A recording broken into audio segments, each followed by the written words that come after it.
дешевле даже по сравнению с другими гимнастическими кружками.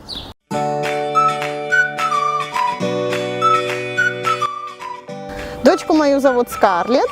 Мы занимаемся в Крепыше на Козлова. Занимаемся мы месяцев 5 где-то. Я хочу, чтобы ребенок занимался синхронным плаванием. Нам нужна пластика, растяжка. Ей все нравится. Ей интересно, она воспринимает это еще как игру больше, чем как занятие серьезное. Ну, приятное отношение тренера. Смотрят за безопасностью детей, мне это тоже нравится. То есть вот у меня ребенок очень шустрый, да, она вот по этим шведским стенкам лазит, и за ней очень тренер смотрит.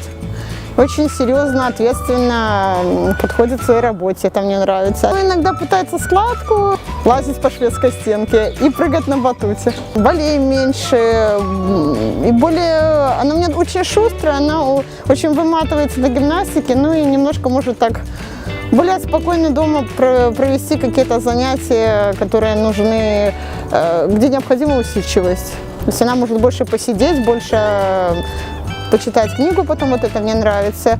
И нету вот сильной температуры, сильных кашлей, как у большинства родителей, которые не водят на гимнастике.